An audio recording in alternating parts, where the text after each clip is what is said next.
নমস্কাৰ সন্মানীয় বন্ধু বান্ধৱীসকল, আমি আজি এনেকুৱা এটা বিষয় দেখুৱাবলৈ লৈছোঁ। সেয়া হ'ল যে জৈৱিক কৃষি পদ্ধতিত কিছুমান যোগাৰ গোটাই লোৱাটো খুব জৰুৰী, তেতিয়াহে তাৰ পৰা মানে সফল ৰিজাল্ট পাব পাৰি বা সফল ফলাফল পাব পাৰি। আৰু এইটো আমাৰ যিটো সময়, আমাৰ ঋতু যিটো এই বসন্ত ঋতুত গছ গছনিৰ পাতবিলাক সৰে। অসমৰ ঋতুত সুন্দৰকৈ ফাগুন চ'তৰ পৰা বহাগলৈকে শুকান গছৰ পাত পায়, গছৰ শুকান পাত পায় আৰু এইটো অত্যন্ত মূল্যৱান এবিধ উপাদান। ইয়াক আমি সাৰলৈ ৰূপান্তৰ কৰিব পাৰোঁ। সুন্দৰ সাৰ আৰু নাইট্ৰজেনেৰে ভৰপূৰ সাৰ এবিধ হয়। আমি আৰু সাৰ বনাব পাৰোঁ, অকণমান কষ্ট কৰিলেই হ'ল। আৰু আমি ইয়াৰ ফলাফল দেখিছোঁৱেই। হাবি জংঘলৰ আমাৰ যিবিলাক পাহাৰ পৰ্বত আছে, তাৰ যিবিলাক গছ গছনিৰ চেহেৰা লাগন ফলে ফুলে জাতিষ্কাৰ হৈ লাগে, একমাত্ৰ এইবিলাক পুষ্টি সাৰ হৈ যোৱাৰ কাৰণে।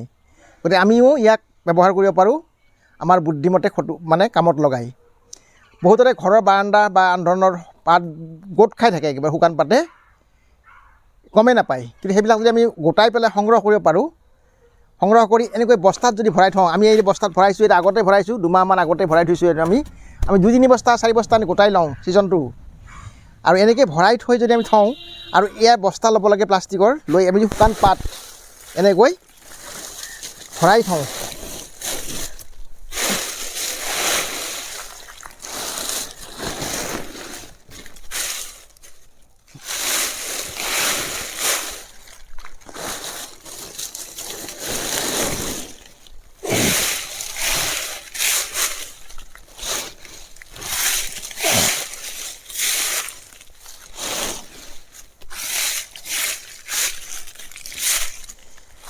এনেকৈ যি গছৰে নহওক পাতবিলাক, শুকান গছৰ পাতবিলাক, শুকান পাতবিলাক গছৰ গোটাই ল'ব লাগে।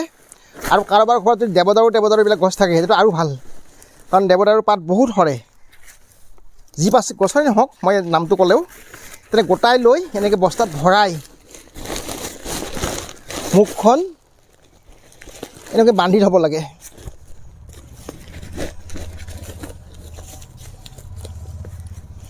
মুখখন বান্ধি থৈ দিলোঁ।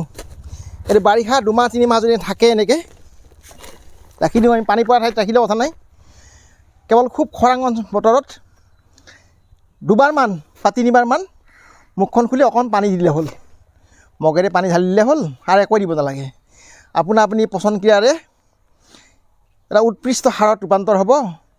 আৰু এই সাৰবিধত নাইট্ৰজেন, ফচফৰাছ গোটেইবিলাক থাকে, আৰু উপাদান যিবিলাক উদ্ভিদৰ উপাদান লাগে গোটেইবিলাক পোৱা যায়। আৰু গছৰ চেহেৰা সুন্দৰ হয়। ফুলেই হওক, ফলেই হওক, পাচলিয়েই হওক, যিয়ে ৰুওঁ কিয় আমি দিওঁ, সুন্দৰকৈ বাঢ়ন হয় আৰু ফল ফুল বেছিকৈ লাগে। আৰু তাৰ লগে লগে এইবিধ হ'ল মূল উপাদান বুলি ক'লোঁ আমি। তাৰ লগতো গোবৰ চোবৰ আছেই, যাৰ কাৰোবাৰ নাথাকে যদি গোবৰ, এইটো এটা 1 নম্বৰ হয়। তাৰ পিছৰ জৈৱিক কৃষিৰ আন কিছুমান উপাদান হ'ল, মই গোটেইকেইবিধ দেখাইছোঁ। এয়া হ'ল ছাই। দেখিছে, আমি ছাই এনেকৈ বনাই থৈ দিওঁ। মই অলপ দেখাইছোঁ, এতিয়া মোৰ বহুত আছে, আমাৰ বস্তাত থৈ দিওঁ আমি। এইবিলাক হ'ল ছাই। এইটো হ'ল গছৰ ফল বৃদ্ধিৰ কাৰণে, উৎপাদন বঢ়োৱাৰ কাৰণে, ফল লাগিবই এইবিলাক দিলে, বা ফুলো ভালকৈ ফুলিবই। এইবিলাক হ'ল ছাই।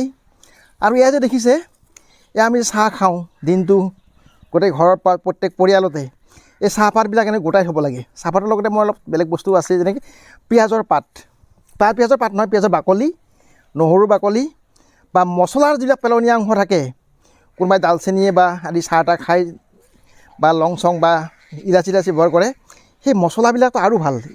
গোটেই চাহপাতৰ লগত সেইবিলাক গোটাই থ'ব লাগে। পিঁয়াজৰ বাকলি, নহৰুৰ বাকলি গোটেই পেলাই থৈ দিলে এনেকুৱা এবিধ সাৰৰ উৎপন্ন হয়। এইবিলাক আমাৰ তেজপাতো আছে, আমি ৰেলত আমি চাহত তেজপাতো দিওঁ মাজে মাজে। এই গোটেইবিলাক পচন হৈ এনেকুৱা এবিধ সাৰ হয়, যিটো উদ্ভিদৰ কাৰণে অত্যন্ত উপাদেয়। এইবিলাক দেখিছে ক'লা হৈ গৈছে, গোটেই সাৰ হৈ গৈছে এইবিলাক। এনেকৈ আপুনি গোটাই থ'লে এইবিলাক জৈৱিক খেতিৰ কাৰণে অত্যন্ত দৰকাৰী উপাদান। আন এবিধ হ'ল এইটো কণী বাকলি। এই কণী বাকলিটো গুড়া কৰি ল'ব লাগে, গুড়ি কৰি লৈ ব্যৱহাৰ কৰিব লাগে। যোনে যেনেকৈ গুড়ি কৰিব পাৰে, কোবাই গুড়ি কৰিলে হ'ল, মিক্সিত গুড়ি কৰিলে হ'ল, যাৰ যিটো সুবিধা।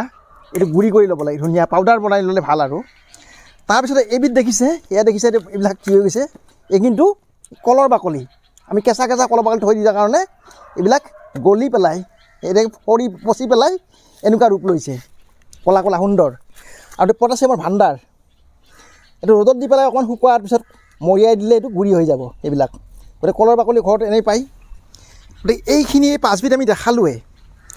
আৰু ইয়াৰ পিছত আৰু এবিধ আছে আমাৰ মূল উপাদান, পাকঘৰৰ যিটো আমাৰ পেলনীয়া